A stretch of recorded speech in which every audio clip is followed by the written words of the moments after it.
अगर मैं आपसे कहूं कि इस धरती पर ऐसे डॉक्टर मौजूद हैं जो ना किसी मेडिकल कॉलेज से पढ़े हैं, ना उनके पास कोई डिग्री है, ना उन्होंने कभी सफेद कोट पहना है, ना उनके पास हॉस्पिटल है, ना इंजेक्शन, ना टैबलेट, लेकिन इसके बावजूद वे बीमारियों का इलाज जानते हैं, दर्द को पहचानते हैं और जरूरत पड़ने पर खुद को ठीक भी कर लेते हैं। और सबसे चौंकाने वाली बात, ये डॉक्टर इंसान नहीं है। ऐसा ज्ञान छुपा है जिसे इंसान अब समझना शुरू कर रहा है। वैज्ञानिक इस रहस्यमय ज्ञान को कहते हैं जू फार्माकोग्नोसी, यानी जानवरों द्वारा प्राकृतिक औषधियों का ज्ञान। कौन सा पौधा दवा है, कौन सी जड़ जहर, कौन सी मिट्टी जीवन बचा सकती है और कौन सी पत्ती मौत। लेकिन सवाल यह है जिसका जवाब आज भी इंसान के पास नहीं है। जानवरों को यह सब आखिर पता कैसे चलता है?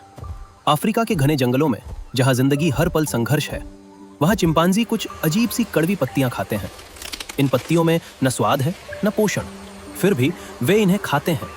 और हैरानी की बात यह है, वे इन्हें चबाते तक नहीं, सीधे पूरा निगल जाते हैं, क्योंकि इन पत्तियों की खुरदुरी सतह उनके पेट में छुपे खतरनाक परजीवियों को अपने साथ बांध लेती है और शरीर से बाहर निकाल देती है।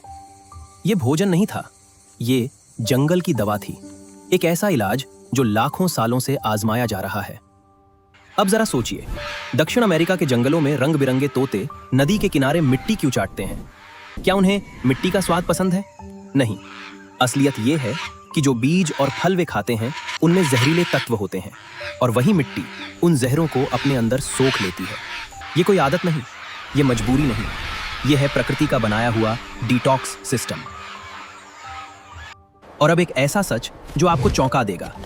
उत्तरी अमेरिका के भालू एक खास जड़ को अपने दांतों से चबाते हैं, उससे एक गाढ़ा पेस्ट बनाते हैं और फिर उसे अपने पूरे शरीर पर मलते हैं। क्यों? क्योंकि वो पेस्ट कीड़ों को दूर रखता है, त्वचा के संक्रमण से बचाता है। ये जंगल का एंटीसेप्टिक है। केन्या की धरती पर जब कोई हथनी मां बनने वाली होती है तो वो सैकड़ों किलोमीटर दूर एक खास पेड़ की पत्तियां खोजने जाती है। क्यों? क्योंकि वे पत्तियां प्रसव को आसान बनाती हैं। मां बनने का दर्द उसे भी पता है और उसका इलाज भी।